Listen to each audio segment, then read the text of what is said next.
অর্থনৈতিক দিক থেকেও ভারত অনেক বেশি শক্তিশালী হয়ে উঠবে। এখন আমরা যেটা দেখছি যে টাকার দাম কমে যাচ্ছে, সেক্ষেত্রে কি আমরা এর উল্টো ছবিটা দেখতে পারি? অফকোর্স হতে পারে। দেখো, আমরা বারংবার বলছি ডি-ডলারাইজেশন হওয়ার একটা চান্স আছে, এবার চান্স নাও হতে পারে। ডি-ডলারাইজেশন ধরো হলো না, কিন্তু কিছু এমন অল্টারনেটিভ এমন রাস্তা খুলে গেল বা এমন অল্টারনেটিভ ডিল খুলে গেল, যেই ডিলগুলো বা যেই করিডোরগুলোর জন্য আমেরিকা কিন্তু একটা মানে ব্যাকফুটে চলে এলো, সো কল ব্যাকফুটে চলে এলো। সেই সময় কনজিউমার প্ল্যাটফর্ম হিসেবে বা যেটাকে বলো কনজিউমার মার্কেট হিসেবে ভারতবর্ষের অল্টারনেটিভ তো কিছু হতে পারে না। সেকেন্ড হচ্ছে ম্যানুফ্যাকচারিং হাব তৈরি করা, এমন চিপ লেবার পাওয়া, সেগুলো চায়না ভারতবর্ষ এগুলো তাতে ভীষণ ইম্পর্টেন্ট। এবং সেই জন্যেই আমার ধারণা যে এই মানুষগুলো যদি সবাই একত্রিত ভাবনা চিন্তা শুরু করে দেয়, সেটা কিন্তু ওয়ার্ল্ড ইকোনমির একদম প্রতিচ্ছবি বদলে দিতে পারে। তুমি চায়নার কথা বলছো বা এই ম্যান পাওয়ারের কথা বলছো, একটা জিনিস যে আমরা যদি একটুখানি দেখি তাহলে কিন্তু দেখা যাচ্ছে যে এই যে চায়নার ম্যান পাওয়ার, এটাই কিন্তু কোথাও একটা কি ইরানের ক্ষেত্রে তুরুপের তাস হয়ে দাঁড়াচ্ছে। যদি আজকে প্রত্যক্ষভাবে না বললেও পরোক্ষভাবেও যদি চায়না যদি সাপোর্ট করে, বা যদি পরবর্তীকালে আমরা দেখি যে প্রত্যক্ষভাবেও যদি চায়না এসে ইরানের পাশে দাঁড়িয়ে গেল, তাহলেও তো এই ম্যান পাওয়ার সেটাই তো যুদ্ধক্ষেত্রে একেবারে এগিয়ে দিচ্ছে ইরানকে। দেখো, প্রমাণ ছাড়া কোনো মন্তব্য করাটা আমার পক্ষে একটু ডিফিকাল্ট। পুরোটাই আমি যদির উপরে বললে হ্যাঁ নিশ্চয়ই, কিন্তু আমি একটা কথা পারসেপশনের উপরে বলছি, আমার মনে হচ্ছে সাবজেক্টটা দেখে, সেটা হলো চায়না ডাইরেক্টলি কোনো ওয়ারে ইন্ডালজ করবে বলে আমার মনে হয় না। হ্যাঁ, পিছন থেকে লজিক্যাল সাপোর্ট, ইন্টেলিজেন্স সাপোর্ট সেটা অলরেডি সবাই সবার সাথে করছে, কারণ কোঅপারেটিভ ব্রিজিং না হলে এই ধরনের ইনফরমেশন এক্সচেঞ্জ বা এই ধরনের পিন পয়েন্ট ইনফরমেশন একে অপরের সাথে প্যাসেজ করা সম্ভব না, তো হয়তো করছে।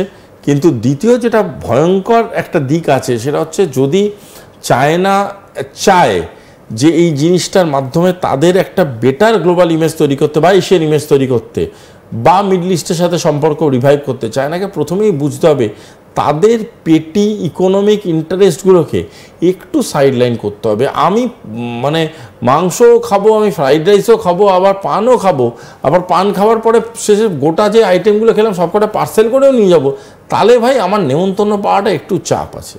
কারণ আমি ওইভাবে এক বিয়ে বাড়িতে খেতে পারি, দ্বিতীয় বিয়ে বাড়িতে নেমন্তন্ন পাওয়াটা আমার পক্ষে খুব ডিফিকাল্ট, এরমভাবে পাওয়া যায় না। মানে চায়নাকে না আমার কোথাও গিয়ে মনে হয় যে মানে আমি অল ডিউ রেসপেক্ট বলছি, ওদের না একটা এই আদেকলাপনা আছে, এইটাকে একটু কমাতে হবে। ডিপ্লোমেসিতে না একটু কোথাও গিয়ে লিবারালিজমটাকে একটু মানে বাড়াতে হবে, যে ঠিক আছে ভারত এই জোনটা থেকে ইনকাম করুক না, আমি এই জোনটা থেকে ইনকাম করি, আমরা ভারত কোলাবোরেশনসে আছি, আমরা এই জায়গায় আছি।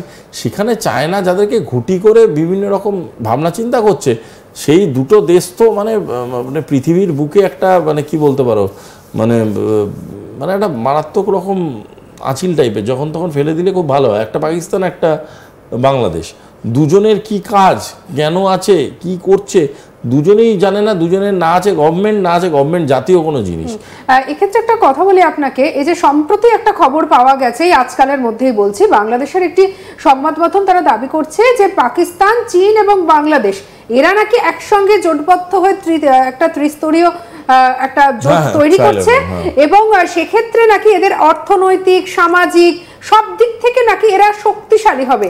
সত্যি এটা সম্ভব? মানে এটা একটা অর্থনৈতিক সামাজিক ভাবে একটা কোঅপারেটিভ মাইন্ডসেট নিয়ে শুরু করছে, কিন্তু হবেটা কি করে?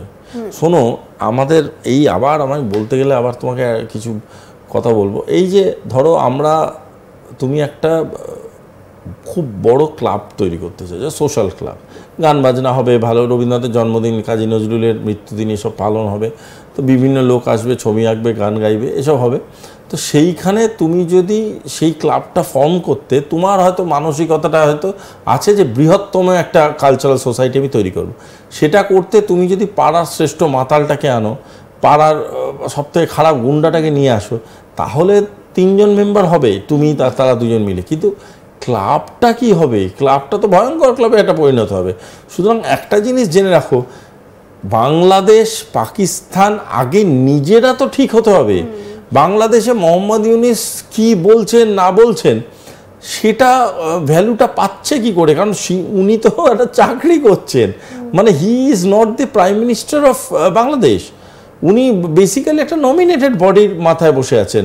সেম কাজ হচ্ছে মুনির কি বলছেন, কার বাড়ি থেকে কি মেনু বানিয়ে খাচ্ছেন, কে কাকে কি খেতে দিচ্ছে, এটা একটা বিরাট নিউজ। ওনাকে কেউ খেতে দিচ্ছে, আমি জানি পাকিস্তানের অধিকাংশ লোক ঠিকঠাক খেতে পায় না, সেখানে মুনির খাচ্ছে। এবার খাওয়া দাওয়াটা তো রিপ্রেজেন্টেশন হতে পারে না, মানে এরকম হতে পারে যে ইউনাইটেড নেশনসে আমাদের রিপ্রেজেন্টেটিভ পাঠানো হলো, তো আমরা কি করলাম, আমরা আমাদের দেশের একটা দারুণ প্রতিচ্ছবিকে পাঠালাম, সচিন তেন্ডুলকারকে পাঠালাম, বা আমাদের কোনো একটা শাহরুখ খানকে পাঠালাম, বা কাউকে পাঠালাম, সেটা হতে পারে একটা প্রতিচ্ছবি হিসাবে গেল। কিন্তু এরকম তো হতে পারে না যে আমার গোটা ফ্যামিলির হয়ে একজনকে খেয়ে আসবে বিয়ে বাড়িতে, সেই সবার হয়ে খেয়ে নিল, এবার আমরা খুশি ভাই, আমাদেরও পেট ভরে গেল। তোমরা খেতে পাও না, তার জন্য মুনির খাচ্ছে, সেই মেনুটা সবাই শেয়ার করছে, দেখি মুনিরকে খাওয়াচ্ছে। এটা কোনো একটা সভ্য দেশের ডিপ্লোমেসি হতে পারে? তাদের একটা খাওয়াবার মেনু তারা অফিসিয়াল টুইটার অ্যাকাউন্টে পেলে দেখাচ্ছে যে আমাদের এই খেতে দিয়েছে। What do you expect? যে উনি বলবেন না খেতে দেবো না, কোণে বসিয়ে রাখো, দিনের সাথে জলমুড়ি দিয়ে দিও। আর এই দুজন এই যে চীনের ওপর যে এত ভরসা করছে, কি মনে হয় যে চীন আর্থিক দিক থেকে বা সামাজিক দিক থেকে এতটাই কি শক্তিশালী যে এই দুটো দেশকে তারা সাপোর্ট দিতে পারবে? বা ওভারঅল যদি চীনের আমরা অর্থনৈতিক দিকটা দেখি, কোন জায়গায় দাঁড়িয়ে রয়েছে? চীনের কূটনীতি, চীনের ডিপ্লোমেসি, এই গোটা জিনিসটা চীন দুটো ওয়ার্ডে, প্রতিটা জিনিস যেটা বিশেষ করে মোবাইল ফোন বিক্রির সময় বিলে লিখে দেয়, এটা আমরা মন দিয়ে পড়ি না, তাই বুঝতে পারি না, সেটা হচ্ছে নো ওয়ারেন্টি। সে চীনা মাল কথাটা চলে গেল, নো ওয়ারেন্টি, কোনো গ্যারান্টি নেই, কোনো ওয়ারেন্টি কোনো ব্যাপারই নেই। মাল কালকেও খারাপ হয়ে যেতে পারে, মাল 2 বছরও চলতে পারে। এবার এটার কোনো গ্যারান্টি নেই, কোথা থেকে সেমিকন্ডাক্টর আসছে, কোথা থেকে হার্ডওয়্যার আসছে, কে কাকে কোথায় অ্যাসেম্বল করছে, করে কি মোবাইল বানাচ্ছে, you know nothing about this. পয়েন্টটা হচ্ছে একটা জিনিস জেনে রাখো, চায়নাকে তুমি ব্যবসায়িকভাবে ব্যবহার করতে পারবে, কিন্তু চায়নাকে বন্ধু হিসেবে যদি তুমি বিরাট লাফালাফি করো, কখন সেই তোমার গলায় ছুরি টেনে দেবে তুমি জানো না। আর দ্বিতীয় কথা হচ্ছে, চায়নাকে বন্ধু হিসাবে ব্যবহার করতে গেলে সর্বপ্রথম যে জিনিসটা দরকার, সেটা হচ্ছে তোমাকে তো সেই লেভেলটায় উঠতে হবে। তুমি একটা ভিখারি, তুমি কাটোরা নিয়ে প্রতিটা রাস্তায়, মানে তুমি না, don't take it in little sense, তুমি কাটোরা নিয়ে রাস্তায় ঘুরে বেড়াও, তুমি এসে বলছো ভাই আমার সাথে বিরাট রাহুল গান্ধীর বন্ধুত্ব আছে। আরে ভাই, রাহুল গান্ধী পরিবারের ছেলে, আর তুমি হচ্ছে কাটোরা নিয়ে ঘুরে বেড়াও, কি করে বন্ধুত্ব হলো? লেভেলেরই তো পার্থক্য। হ্যাঁ, বলবে আমার নাম রাহুল, ওর নাম রাহুল, তো আমাদের মধ্যে একটা বন্ধুত্ব, এটা হতে পারে না। This cannot be a logic. একটা লজিক্যাল থাকো। পাকিস্তান একটা ডিপেন্ডেন্ট ইকোনমি, বাংলাদেশ একটা তো মানে ছেড়েই দেওয়ার কথাই বললাম না। তো এরা বলছে যে আমরা বিশাল কিছু করে ফেলবো চায়নাকে নিয়ে। আরে চায়না এমন একটা মানুষ, যা মানে রাষ্ট্র, সে তারা সবসময় নিজের ইন্টারেস্টটাকে এতটা প্রায়োরিটিস করে। দেখো, ডিপ্লোমেসিতে সবাই ইন্টারেস্ট প্রায়োরিটাইজ করে, কিন্তু চায়না এতটাই প্রায়োরিটিস করে যে সেই প্রায়োরিটাইজ করতে গিয়ে তার যারা নিজস্ব পার্টনার আছে তাদেরই হাওয়া করে দিতে পারে।